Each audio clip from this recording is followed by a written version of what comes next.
Boa tarde, bem-vinda a mais um Culto das Mulheres. Continuamos com o nosso tema Eu Não Nasci para Isso. E você que quer saber o que vamos conversar hoje, antes, vou apresentar meus convidados. Pastora Sara. Olá. Olá, empolgadíssima. E a pastora Carla. Boa tarde. E qual é o tema hoje, pastora Aline? O tema hoje é um tema que eu acredito, foi pedido, tá? Tivemos mais de um pedido por esse tema para que tivéssemos essa conversa. E acredito eu que assim, a gente talvez vá mexer com certas essências, com certos conceitos que existem em você. Nosso intuito aqui é te trazer ferramentas bíblicas para que você enxergue essa situação da forma como a palavra diz, e não da forma como o entendimento comum da sociedade apresenta essa situação. Você não nasceu para ser ciumenta, minha filha. Pois é, vamos conversar sobre isso. E aí eu vou já lançar logo um versículo para ajudar a gente a ir entrando para o caminho. Na verdade, vou chegar nele. Vou começar em 1 Coríntios 3, Paulo está falando. Eu, irmãos, não pude falar a vós como a espirituais, mas como a carnais, como bebês em Cristo. Eu alimentei-vos com leite e não com alimento sólido, porque até agora não fostes capazes de suportar, nem mesmo agora sois capazes, porque ainda sois carnais, pois havendo entre vós ciúmes, contendas e divisões, não sois carnais e andais como os homens? E é sobre isso, você não nasceu para ser ciumenta. E aí, pastora Carla, vamos começar conversando sobre o que é ciúmes? Vamos. Dicionário, né? Para não dizer que é coisa que a gente está inventando. Dicionário fala assim: ciúmes. Sentimento de tristeza ou de raiva por imaginar que a pessoa amada pode se relacionar com outra. Despeito por ver alguém ter algo que é alvo do seu desejo. Ou proteção em relação ao que se tem orgulho, zelo. A gente vê que tem dois lados, né? O ciúme. A gente não usa dessa forma, né? Quando a gente fala de ciúme, a gente sempre tá falando do lado ruim, digamos assim. Sim.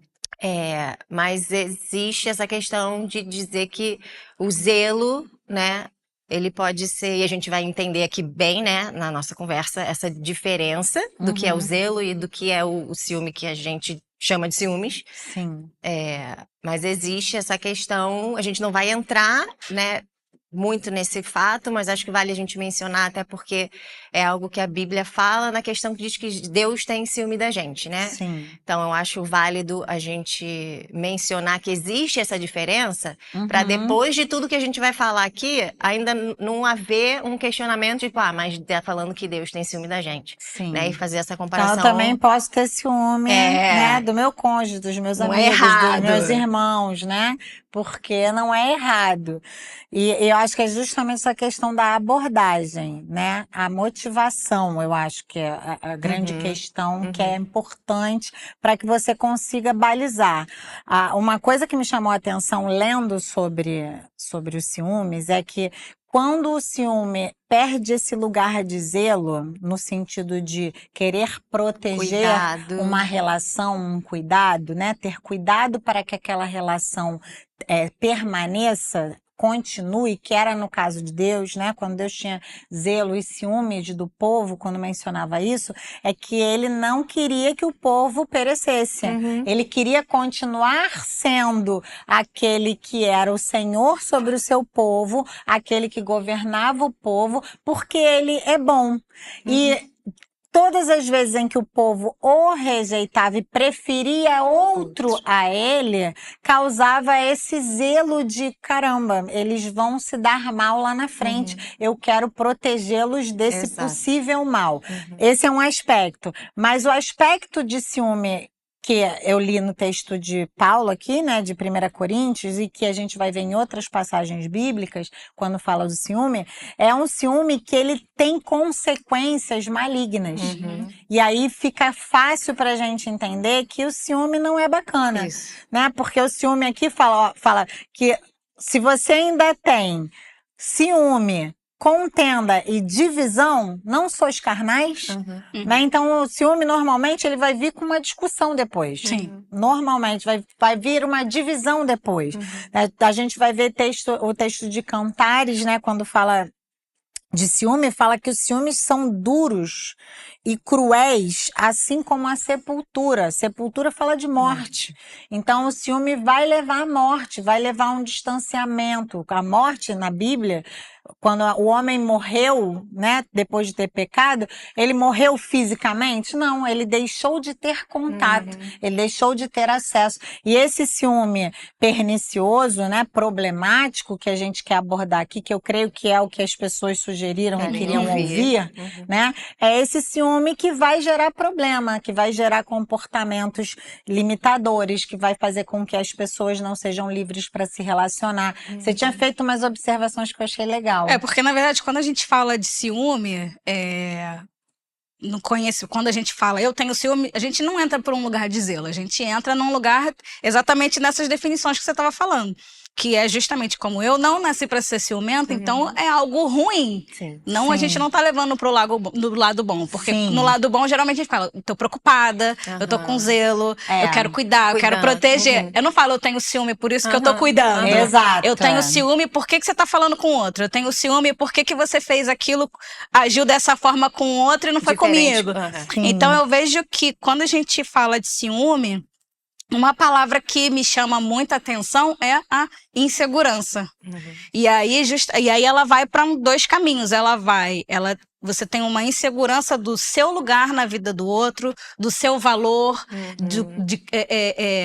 do que você significa para outra pessoa. Então, ela te leva para um lugar ou do medo da perda, ou de um controle absoluto. Eu quero controlar os ambientes, eu quero controlar as situações, eu quero controlar a forma que se relaciona. Para que eu não me sinta ameaçada. Exato. Não perder a atenção, não perder relacionamento, né? Não perder... E para que as coisas fiquem dentro de uma medida que eu acho aceitável, né? Eu acho que tem um pouco isso também, né? Eu acho aceitável isso. Então, beleza, eu controlo dessa forma. Mas, de um modo geral, você falou da insegurança, eu fui, né, fazer minhas pesquisas, eu ouvi muitas pessoas falando a respeito de ciúme. E é interessante que eles trazem a abordagem dessa questão de o ciúme se tornar patológico quando ele começa a comprometer o comportamento, né? Então eu fico ansioso se a pessoa conversa com outra pessoa, eu fico sobressaltado se as coisas não são da maneira que eu idealizei, eu já sofro antecipadamente porque eu espero que o outro, que é o que você, né, leu aí, né? Eu fico com raiva porque eu acho que a pessoa pode vir a me trair, né? E essas questões todas vão fazendo com que a gente deixe de ter liberdade de se relacionar. E uma coisa que eu me lembrei, porque foi algo que aconteceu comigo, né? Eu me converti com 20 para 21 anos, eu já tinha me relacionado antes, né? As minhas referências passadas fizeram com que eu acreditasse que o comportamento controlador de ciúme é uma forma de amar, né? Então, eu tô só me preocupando com a pessoa que eu amo, eu só não quero que ele fique, né,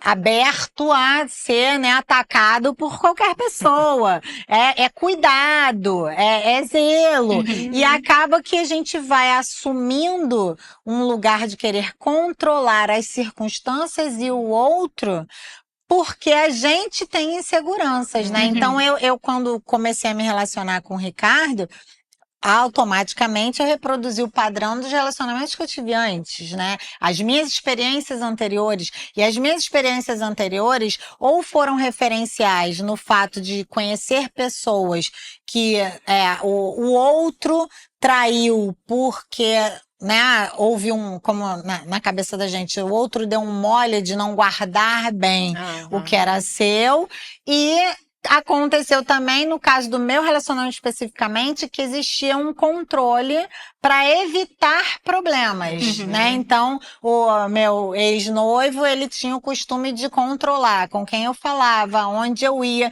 E todas as vezes que, de alguma forma, eu me posicionava questionando, ele falava, não, mas eu só tô cuidando. Eu me preocupo com você, isso é amor. E acabou que aquilo virou um padrão. Então, quando eu comecei a me relacionar com o Ricardo, que ele era livre, então ele falava, vou sair com o meu amigo para andar de patins. E eu falava, não, mas eu quero ir também. Ele falou, não, hoje faz alguma coisa com sua amiga, porque eu queria andar de patins. Entrei em parafuso na minha mente. Falei, gente, pelo amor de Deus, esse cara não gosta de mim. Porque ele prefere andar de patins com o amigo dele do que andar comigo. E fiquei com aquela noia na minha mente. Só que eu fui falar com ele, né? Conversar com ele. Foi muito engraçado. Ele falou, Aline, pelo amor de Deus, eu não queria andar com você, mas isso não significa que eu não gosto de você. Só que você não anda bem de patins. Eu queria andar de patins. Você fica abraçando todo poste que passa. E eu queria o Ricardo andando de patins, gente. Presta atenção, a pessoa andava no Ralph de skate, saltava escadarias, escorregava em corrimão. Aí vem a pessoa que dá 3 passinhos e abraça um poste. 3 passinhos e abraça um poste.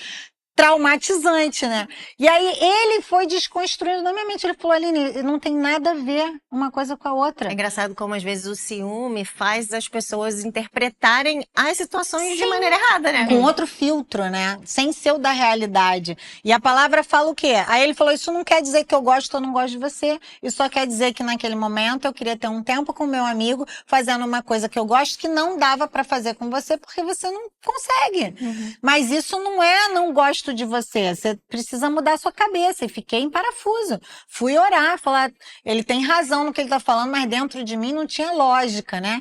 E aí aquela questão de o meu versículo favorito ser o meu versículo favorito, o que ele fala? Não vos conformeis com o mal desse século. Então o que eu fiz? Eu falei, cara, Dani, estou errada mesmo. Nunca pensei da maneira que ele tá pensando, mas a maneira que ele tá pensando é verdade. Né? Ele falou, você não pode suspeitar mal de mim se eu nunca te dei motivos para você suspeitar mal de mim. Né? O amor, verdadeiro amor, não suspeita mal.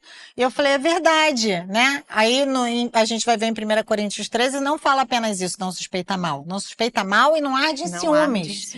Né? Então a gente não tem que ter essa predisposição de que o outro vai fazer comigo o que outra pessoa fez. Ou que eu vi o outro fazer com o outro, né? A gente tem que ter essa isenção, essa liberdade de se relacionar.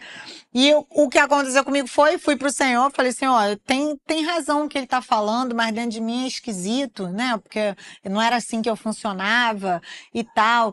E aí eu lembrei de Romanos, né? Romanos 12:2, não vos conformeis com o mal desse século, transformai-vos pela renovação do seu entendimento. Eu falei pro Senhor, Senhor, eu quero pensar como o Senhor pensa, eu quero ter essa liberdade, né? Ele falou pra mim, Aline, imagina, eu namoro com você pensando em me relacionar a vida inteira. Imagina que coisa desagradável eu pensar que eu nunca mais vou poder fazer uma coisa que me agrada, que é legal, que não rouba em nada a nossa convivência.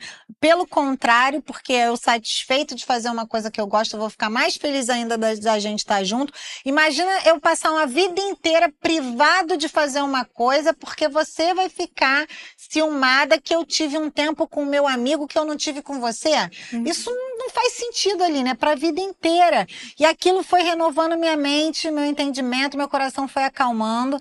E assim, a gente conseguiu construir o nosso relacionamento numa base de confiança, de descanso e de liberdade. É tão gostoso quando eu saio com as minhas amigas, né? Sim. Quando eu faço as coisas que ele não tá suspeitando mal, né? Nem com uma má expectativa, ele simplesmente entende que eu estou tendo um tempo agradável. Normalmente, o que eu faço com os meus amigos? O que eu não faço com ele. Vamos comer japonês, já que ele não gosta de comida japonesa, né? Ele vai fazer o quê? Vai andar de bicicleta, coisa que, né, eu não vou fazer nunca com ele, porque eu vou ter um chilique se eu andar no meio dos carros, não vai ser legal. E a gente vai descobrindo esse lugar de liberdade que vai trazendo uma leveza para a relação, ao invés de trazer um peso.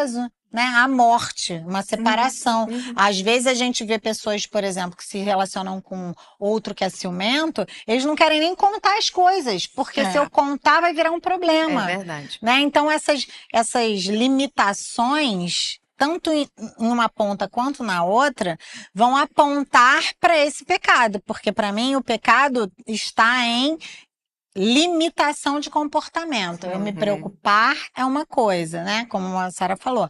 Agora, eu querer controlar, né? Querer antecipar um problema, querer criar teorias na minha mente baseada em coisas que nem existem, isso não é nem justo, né? Com a então, o outra egoísmo, pessoa. né? Você estava falando aí, eu estava pensando, como que o ciúme gera um egoísmo na pessoa que é ciumenta, porque ela não está pensando no outro. Exato. Né? No gosto do outro, na satisfação do outro, na alegria do outro, no prazer do outro. Tá pensando só em si.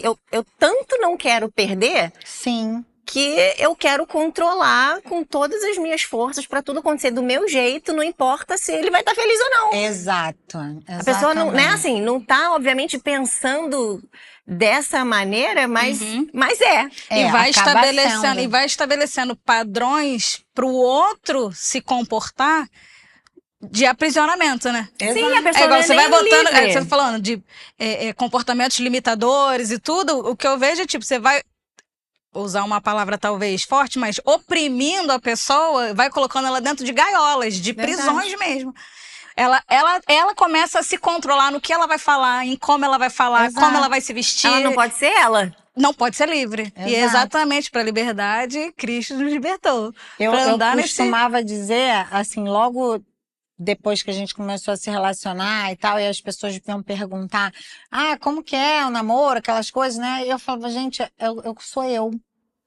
Eu sou eu, isso é muito legal, eu ser eu poder falar o que eu penso sem medo da pessoa viajar na maionese, né? Eu poder fazer as coisas, né, que eu gosto, eu poder ser transparente, né? Que não é o que eu vivia. Eu tinha medo do que eu ia falar. Gera um peso, né, pra pessoa. Exato, é tão gostoso, é tão bom viver uma relação nessa liberdade, mas muitas vezes a gente vai ter que fazer o que eu fiz, né? Ir lá e falar, Deus, eu sei que é um padrão que eu vivi, construí, mas eu quero abrir mão dele. E o que eu vejo muitas vezes dentro da igreja são pessoas que não querem abrir mão desse padrão.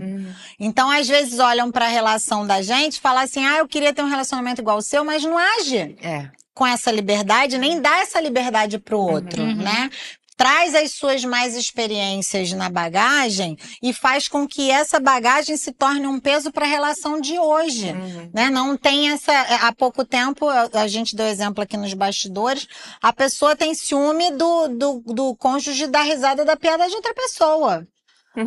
Que fica rindo da piada dela. Eu falei, mas eu também rio. É uma piada, né? É uma piada, exato. A piada é pra rir. A pessoa já começa a criar caraminholas na cabeça, né? Teorias de conspiração. É um lugar de tanta insegurança. Sim. De baixa autoestima, que começa a transferir para o outro um peso e tira a leveza e a graça da relação como Deus estabeleceu para que fosse. E de todos os níveis, né? Porque a gente acaba falando muito de marido, mulher ou namorado. Né? Mas em todos os níveis, de irmão com irmão. Exato. Entre amigos, ambiente de trabalho, entre colegas de trabalho, entre amigos, grupo de amigos. E eu lembro muito... Eu falei disso no culto que a gente teve de amigas. Eu fui a última a chegar no grupo. Imagina se eu fosse ter ciúme, você, da Mônica, da Thalita, que já estavam ali. Ou a gente de você, né? Porque você estava chegando, você precisava de um pouco mais de atenção. Né? A gente sempre foi muito livre para ser quem era. Cada um era de um jeito, eu não precisava ser igual a ninguém que já estava ali, e nem vocês também. Eu brinco assim eu lembro quando chegou meu filho do meio, e o meu filho ficou com ciúme, o mais velho. E aí eu falei assim, filho, é igual cachorrinho filhotinho, porque a gente tinha um cachorro e já tinha perdido a graça pra ele, porque ele sempre quis ter cachorro. Aí a gente teve cachorro, depois o cachorro tava largado pra lá. Já era grande, né? Aí sempre ficava me pedindo um outro cachorro filhotinho. Eu falei, eu não vou comprar outro. Daqui a pouco vai ficar aí, ó, igual esse aí, tadinho, que tá aí sem carinho, você nem dá atenção. Aí você perdeu a graça, porque é novo. Deixou de ser novidade. Deixou de ser novidade, é engraçadinho, porque é pequenininho. Porque... Eu falei assim, aconteceu isso. Chegou Você perdeu a graça, meu filho. Ué, ele tem que lidar com isso. Uma hora o outro vai perder a graça e vai vir o outro. E tem os tempos também, né? Sim. E a gente tem que saber também dos tempos que, às vezes, um vai demandar naquele momento. E essa questão que você falou aí de ciúme, que acho que veio na minha mente aqui, como que realmente muitas vezes eu vejo pais vindo conversar, não sabendo lidar com o ciúme dos irmãos, né? Ah, nasceu irmão e ele não sabe lidar, aí vai para um outro lugar que é querer, assim, compensar aquele momento que muitas vezes é natural, de adaptação, né? Chegou um irmão, é natural. Eu tive um fenômeno na minha casa que o Natan nunca teve ciúme de irmão nenhum. Mas o Peter teve ciúme quando o Ian chegou. O Peter não quis pegar o Ian no colo. Foi aquele furdunço, ficou bravo. O Natan feliz da vida, quero pegar, não sei o que. O Peter emburrado dentro da maternidade. Deuva, deixa. E tal. E o que eu fiz? Eu agi com naturalidade para que ele percebesse que o esquisito da história era ele. Ele é que estava agindo estranho. Ele é que estava querendo criar um clima. Então, muitas vezes, nessa questão do ciúme, a gente precisa trazer a clareza, né, de que o seu comportamento não é bacana. Para quê? Para que você perceba que é você que tá trazendo uma bagagem que não é legal. Que as coisas podem ser normais. Entre vocês, o que a gente fazia muitas vezes, de propósito. Hoje a gente vai falar só com a Sara. Hoje a gente vai sair... Todo mundo, gente, beijo, tchau. Hoje quem vai dormir aqui em casa é a Carla. Beijo, tchau, gente. Hoje quem vai dormir aqui é a Sara. Aí as pessoas falavam, mas eu queria também não. Hoje é dia dela. O que a gente estava fazendo? Com as circunstâncias, mostrando que tem o dia da atenção de um, tem o dia da atenção do outro, e vai chegar o seu dia. E isso não faz de você nem melhor e nem pior. É uma administração da agenda para que as coisas funcionem. Em amizades, né? Muitas vezes eu vejo as pessoas, porque você faz com ela, não faz comigo. Peraí, se eu tenho segurança da minha amizade, eu não vou ficar triste de dividir você com as outras pessoas. Eu só vou, se eu quero tanto estar junto, ao invés de eu reclamar do que você fez com outra pessoa, eu marco para fazer alguma coisa com você, né? Se eu quero estar junto, eu não tenho que preocupar com o que você fez com outro. Eu tenho que pensar em como eu vou promover um momento para que eu tenha suprido essa necessidade que apareceu. Mas normalmente, a tendência de quem vem com essa raiz do ciúme é criar um problema, né? E isso vai virar um problema. Eu vou comparar, vou ter ciúme, vou me diminuir, vou me achar preterido e ameaçado, e aí é mais fácil eu encontrar um problema no outro do que eu reconhecer que, de repente, ok, eu não tenho tempo com ela, mas eu também não priorizo estar com ela. Né? Ou existem tempos, né? Assim como na família, quando nasce um bebê, a atenção maior é pro bebê, porque senão ele morre. E aí o resto da família descobre que é necessário aquele tempo e depois as coisas se acomodam.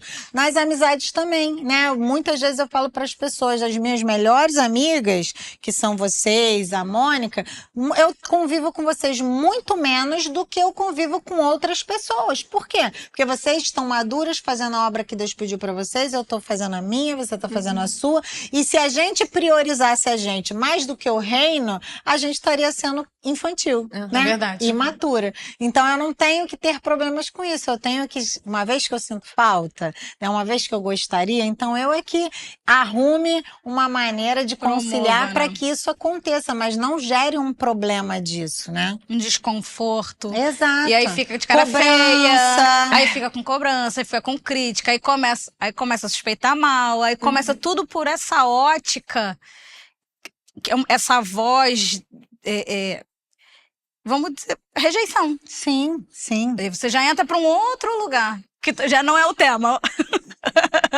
Não, mas eu acho que tem tudo a ver. Tudo passeia, Conversa, né? A gente estava conversando aqui, né? Exemplos de ciúme na Bíblia são muito semelhantes aos exemplos que a gente deu no culto de comparação. Verdade. Porque são coisas que andam junto, né? Para você ter ciúme, eu tenho que comparar primeiro. Eu vou medir e vou ver, caramba, que tá diferente. Tá fazendo com a pessoa o que não faz comigo, né? Tá agindo com a pessoa como não age comigo. Então, são coisas que andam juntas, né? A gente, aquela coisa, né? tanto a bênção quanto a maldição, para mim, elas são sementes que vão virar frutos. Uma semente vira uma árvore que vai dar muitos frutos. Então, a questão da comparação, do ciúme, ela vai virar outras coisas, né? Vai virar inveja, vai virar esse lugar de comparação, de autocomiseração, vai virar um lugar de controle, de possessividade. Vai chegar em... eu vi uma terapeuta falando que ela atende pessoas com crise de ansiedade por causa de ciúme. Sim. As pessoas têm sintomas corporais, aceleramento do coração, tem sudorese, fica agitado, nervoso. Vai para um extremo, né? Porque não sabe controlar esse ímpeto, né? De esperar que o outro vá me fazer um mal. Biblicamente falando, isso não é amor. Né? Então a gente precisa renovar o nosso entendimento para que a gente deixe de lado essas coisas do passado e se revista do novo homem. O novo homem, ele é livre para se relacionar, né? Aprender a se relacionar com essa leveza de eu posso hoje precisar ter mais tempo com a Sara do que com você, e isso não está diminuindo o seu valor dentro do meu coração, né? Uma emergência, às vezes urgências, no ambiente familiar, às vezes a gente vai dar mais atenção para um filho num momento porque ele está precisando mais, né? A urgência é dele. Uma vez que está tudo bem, as coisas voltam a se acomodar, né? Existem estações nas vidas, nos próprios relacionamentos a dois, né? Tem momentos em que a gente vai precisar dar mais atenção a uma coisa, dar mais atenção a outra. Então, às vezes, eu vejo relacionamentos em que a esposa tem ciúme da mãe do marido. Pelo amor de Deus, gente, não é pra ter ciúme. Agora quer ir almoçar com a mãe toda semana, ele janta com você todo dia. Qual o problema dele honrar com um dia da semana dele, almoçar com aquela que criou ele e entregou ele prontinho pra você? Não deveria haver essa comparação, né? Não deveria haver esse tipo de disputa, porque não estão nem em igualdade. Cada um tem um papel, né? Cada um tem o seu lugar, cada um tem o seu papel. Então, essa questão de associar o ciúme à insegurança, a maior parte dos profissionais que eu li sobre isso falam que a insegurança é como se fosse a base que dá início a esse lugar de ciúme, né? E faz com que as pessoas, a partir daí, desenvolvam uma série de outras coisas, né? Então, acho que com esse assunto, a gente pode trazer à tona esse lugar de haver a preocupação de se viver amor como Deus fala que é para se viver. Então, Deus fala que o amor não suspeita mal, ele não arde em ciúme, ele não se ensoberbece, ele não busca os próprios interesses. Então, tudo isso, se a gente pensar nesse foco do ciúme, se encaixa, né? Porque o ciúme, ele vai querer as coisas do jeito dele para ele se sentir seguro. Então, não, eu não busco o meu interesse, eu busco o interesse do outro. Quando eu busco amar o outro como ele gostaria de ser amado, aí a gente está semeando uma semente de amor genuíno e pura. Sabe o que vai acontecer? A gente vai colher um amor genuíno e puro. Então, acho que a gente precisa trazer essa renovação de entendimento, em primeiro lugar, para interromper esse tipo de pensamento, esse tipo de linha de raciocínio, esse tipo de realmente valor. Porque se a gente chamar de bom aquilo que é mal, a gente vai começar a colher coisas mais e vamos ter resultados ruins que não queremos, né? A coisa mais gostosa que existe no mundo é a gente ser livre. Livre para se relacionar em todas as esferas. Então, hoje o meu pai quer ter tempo com o meu irmão, que bom para eles, e que se quero ter também, Senhor, que o Senhor promova esse tempo, né? O Senhor me conceda esse benefício. Mas eu não tenho que me comparar e nem me sentir menor porque está vendo aquilo com outra pessoa, né? Eu tenho que aprender a celebrar todas as coisas e querer o bem para o outro. Se eu gostaria que fosse para mim, o outro também tem direito de ter, né? E a gente vamos chegar em extremos, né? A gente vai ver que tem maridos que têm ciúme dos filhos. A mulher dá mais atenção para ele do que para mim. Logo que a criança nasce, isso é muito comum. isso não deveria existir dentro da igreja. Pode ser comum lá fora, isso não deveria existir dentro da igreja. Sim. Porque uma pessoa racional sabe que uma criança assim que nasce, ela demanda um índice de atenção para que ela sobreviva fora do normal. Então é normal que nesse primeiro momento, até que a família se adapte a essa nova vida e a própria criança se adapte, que haja essa intenção de se dedicar. Uma vez passado esse primeiro momento, as coisas se regularizam. A gente pensa, você tá falando aí, eu tava pensando. Às vezes são pensamentos e medos e inseguranças, né? Que não faz sentido, porque o papel, né, do marido e mulher, diferente. o filho nunca vai ter o papel do marido para a mulher. Eu Exato. lembrei que também tem a questão do inverso, né? Dos filhos terem o ciúme Dos pais. dos pais. Mas cabe a gente, com sabedoria, comunicar o lugar dele, que era Mas exatamente isso o que a gente mostra estava falando. Cada um saber o seu lugar, cada um Exato. saber o seu papel e estar seguro naquela relação. Exato. Eu tava até lembrando, eu falei com a Carla, a gente conversando, eu falei, Jesus tinha os 12. Dos 12 tinha 3. Dos 3 tinha 1. E você não vê demandas e disputas e críticas entre eles. Tava todo teve mundo aquele bem- momento de quem é que vai sentar do seu lado e tal, mas assim, você vê que foi um momento em que ainda havia a ausência do Espírito Santo, eles estavam caminhando com o Senhor Jesus, mas depois disso, quando a gente vê, depois da ressurreição de Jesus, eles unem forças. Entendem? Por exemplo, a gente vai ver Paulo lá em Atos, né? Ele falando que vai se encontrar com os discípulos em Jerusalém e eles ficam bem em saber que ele está para os gentios e eles estão para os judeus e se abençoam mutuamente para que continuem fazendo a obra. Então não existe esse lugar de ciúme, de ele vai ter um Sim, lugar que eu não tenho, comparação. né? De comparação, pelo contrário, entendemos o que Deus quer para cada um e isso faz com que a gente fique em paz de você fazer o que você acha que você tem que fazer Sabe o e eu valor fazer que a o que eu gente acho que eu tenho que tem. fazer, Se né? a gente entender o papel que a gente tem para cada pessoa, Exato. a gente entra nesse lugar. Se o meu papel com você é de irmã, o meu papel com você é de amigo, meu papel com meu marido é de esposa, meu papel com meus filhos é de mãe. E eu sei que eu tenho essa Cada um tem o função seu lugar. em cada um desses relacionamentos. seu valor, né? Então, essa é a minha função. Como que isso vai funcionar na dinâmica do dia a dia de cada um? Tem os tempos diferentes, né? Tem as pessoas que são diferentes, né? Eu não posso impor, né? O ciúme é aquela coisa tão controladora, né? Que fica impondo. Eu não posso impor uma maneira de você lidar comigo. Sim. Porque você é você, né? Você tem também outros relacionamentos, né? Eu não sou dona, porque eu sou sua irmã, eu sou Exclusiva, né? dona de alguém, né? Ninguém é dono de ninguém, nesse sentido, né? De você só pode, você só pode olhar pra mim, você só pode fazer comigo, você só pode falar comigo, e ninguém pode falar com você, me dá a senha do seu celular, e eu tenho que estar verificando tudo. É uma coisa realmente, como você estava comentando, uma patologia, né? Vira.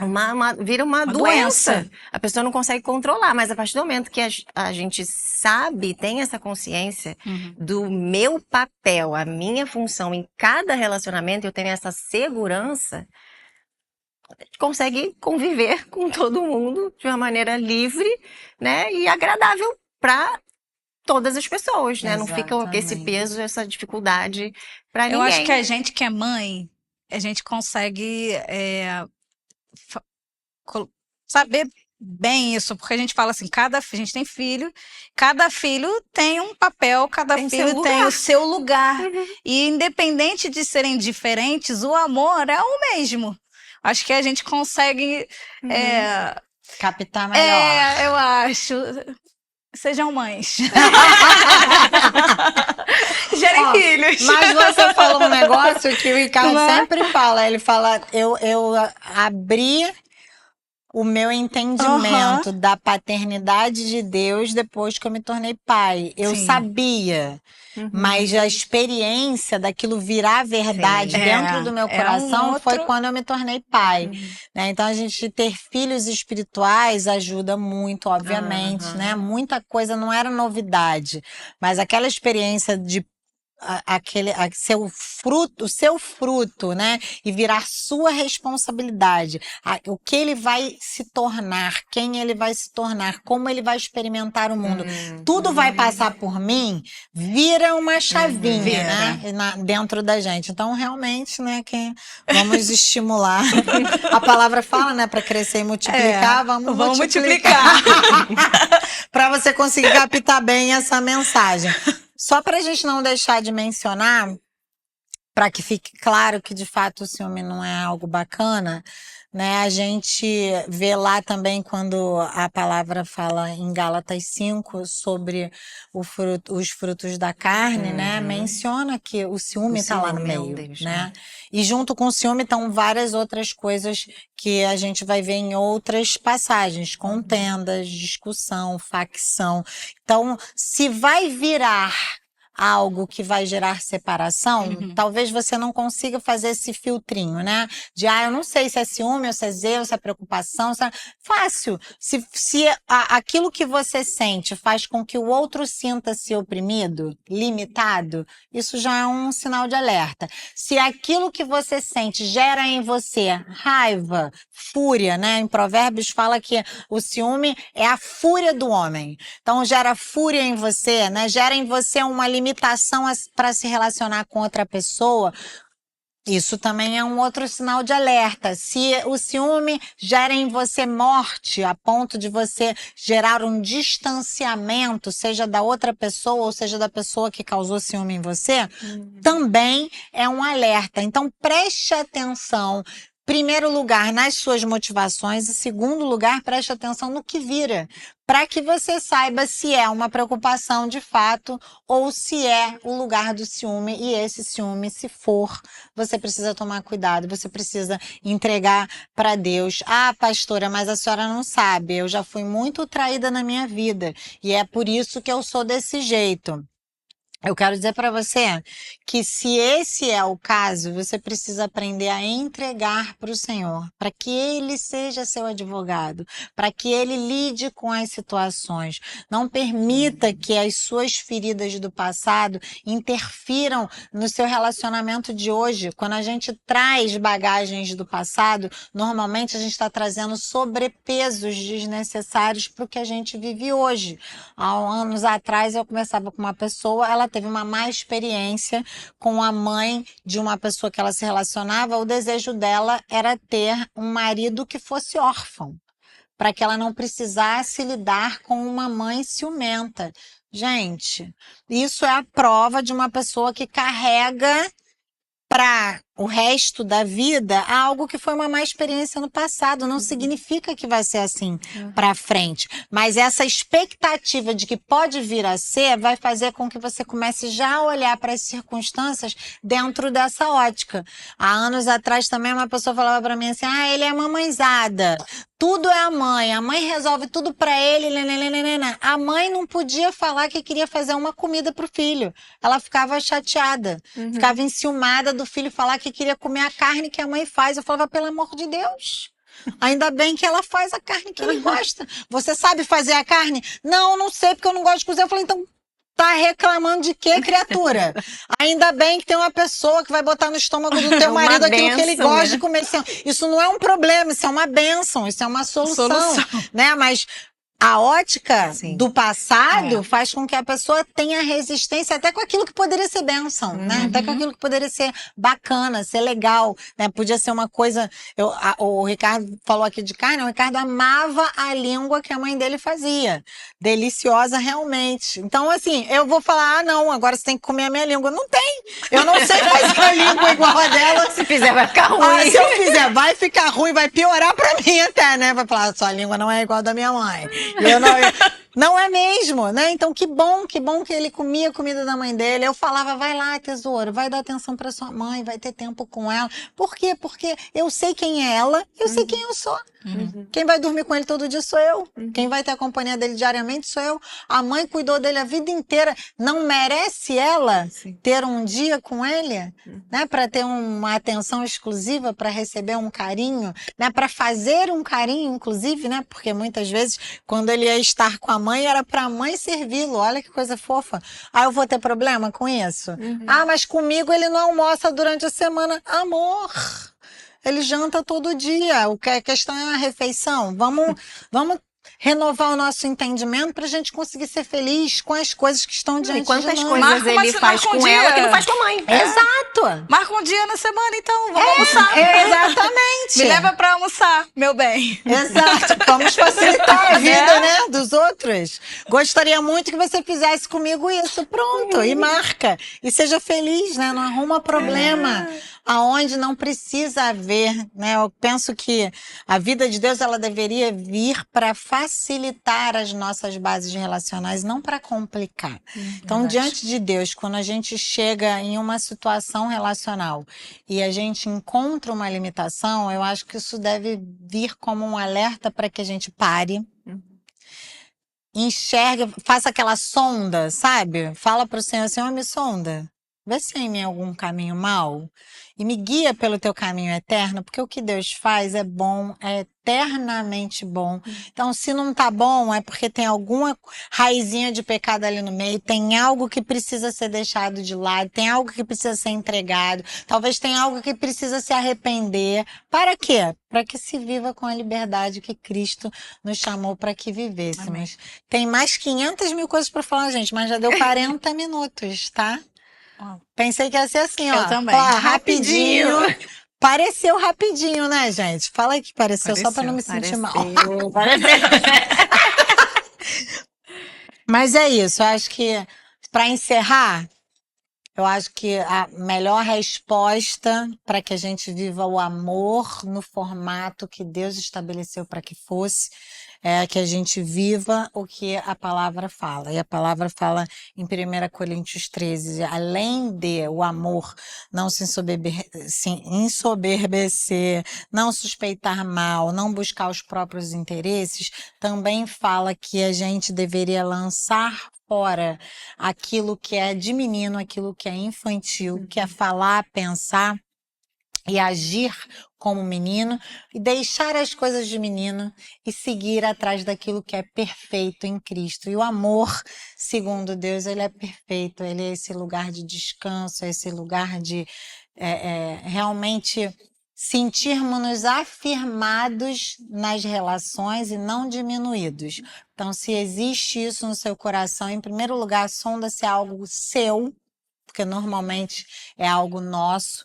Se for, é hora de deixar o Espírito Santo fazer aquela varredura para que se tornem novas todas as coisas. E se for algo com relação ao outro, que Deus te dê sabedoria para que você conduza as coisas de forma a vir a vida e não haja separação, nem contendas e nem facções, porque isso já vai ser um indício de que existe pecado no meio. E Deus veio para que a gente viva com liberdade, com alegria, com graça. Ele conquistou todas essas coisas na cruz através do seu grande sofrimento para que nós não precisássemos passar por essas coisas. Então, que assim seja, e a intenção desse culto é essa, trazer essa reflexão para que interrompamos esse mecanismo de funcionamento maligno na nossa vida para que a gente viva com liberdade e ame muito, mas como o Senhor falou, para que amássemos, e não como os padrões mundanos muitas vezes querem dizer que é a maneira de amar. Mais alguma coisa para acrescentar, Bededas? Sem mais. Sem mais. Maravilhoso. Então é isso, gente. Muito obrigada. E até a semana que vem. Deus abençoe você. Tchau, tchau. Tchau, tchau.